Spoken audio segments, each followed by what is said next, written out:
trade, which is now, I think, the fourth counteracting tendency. In actual fact, this section really rewards careful study. There's so many points in this section which are fertile for the approach that we're taking, right? So what he's saying is foreign trade cheapens the elements of constant capital, and that allows capital to raise the rate of surplus value and achieve a high rate of profit. So he's talking there about cheaper imports, okay? And then he goes on, as the scale of production expands, and what happens is accelerates the fall in the variable capital as against the constant, and hence the fall in the rate of profit. There's actually a mistake there, and I haven't had time to check if it's a mistake in translation or Engels' editorship or so on, but it's clearly not the case against the rest of Marx's argument, right? A fall in variable capital as against constant will not cause a fall in rate of profit, right? It will tend to increase the rate of profit. Now, the question of empire to industry, which of course is interactive. I mean, for a long historical period, empire's profits were used to develop industry.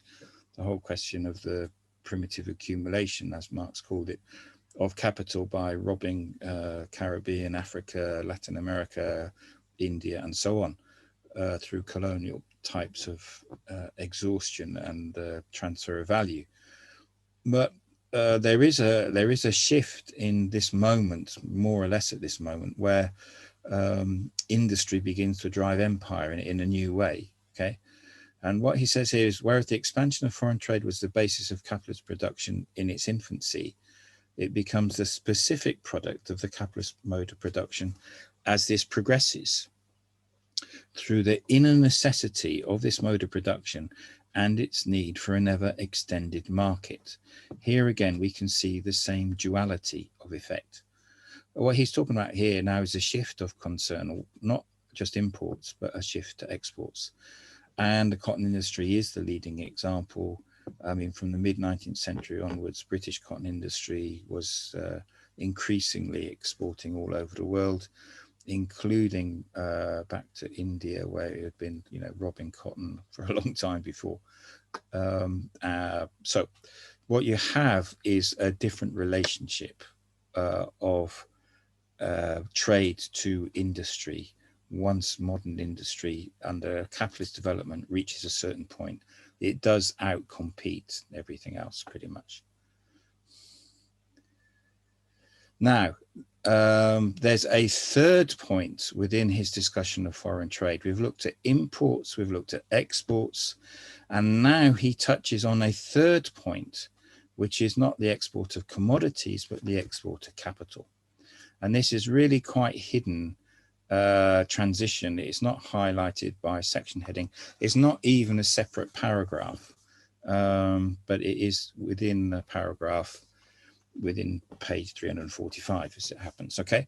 Now what he's saying is here is it's slightly mixed up in the text, but what he's basically getting at is there's a new higher level of productivity in the exporting country, which is similar to more productive capital competing within a sector. And he does in volume 1 describe labor in such a capital as enhanced labor. It produces more surplus value, more value, Marx is concerned, than the less competitive capitals in the same sector. And now he's extending this to country level.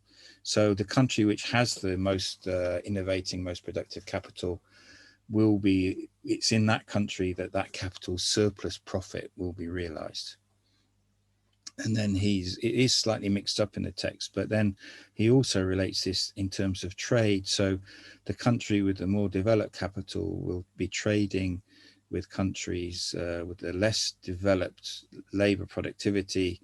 And this will mean that labor, objectified labor, is exchanged to different, effectively unequally between the two countries when this occurs.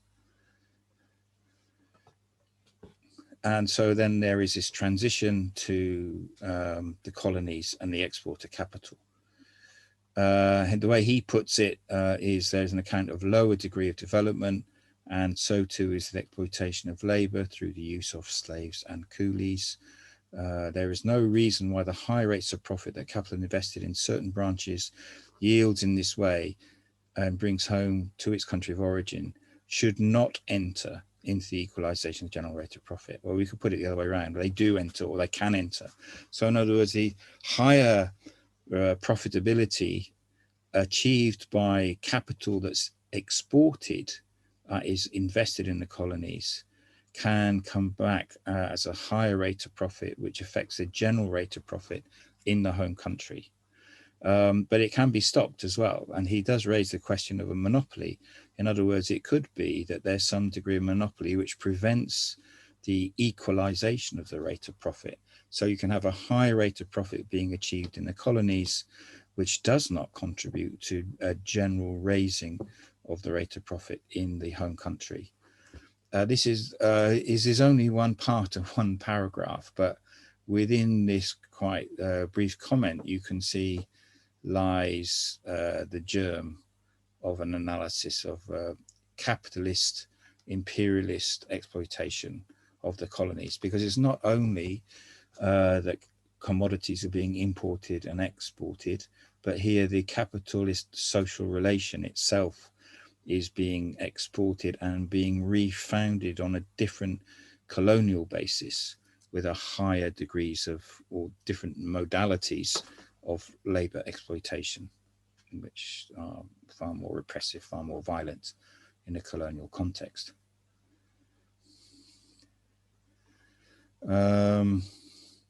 So again, this is not really unpacked. It's a hint that he's contesting.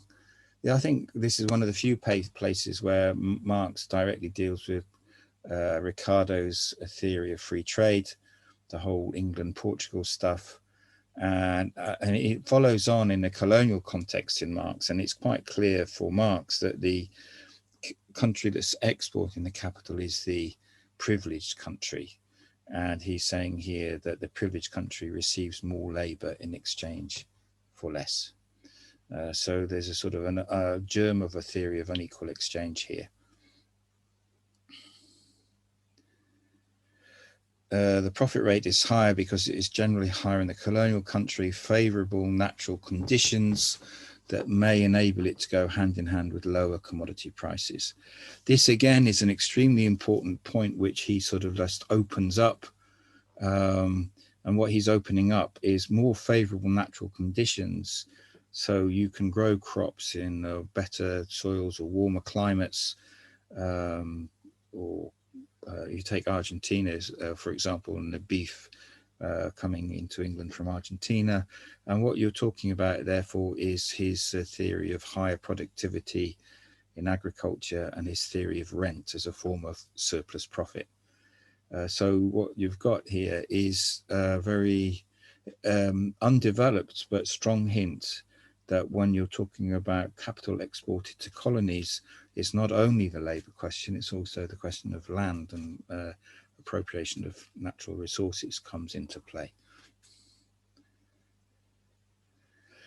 I mean, these are the main points that I want to register. I'll just go very briefly, just because it's not particularly on our main theme of argument. I mean, basically, one could spend a lot of the day. I mean, it's so fertile, this chapter 15, but I just don't have time to give it justice. The main point I just want to register is that Marx's argument of declining rate of profit leads quite definitely and clearly to the basis of crisis within the capitalist system. And the crisis is one of overproduction of capital, which is seen as the overproduction of commodities. And I'm not going to spend a lot of... Now, this point is interesting.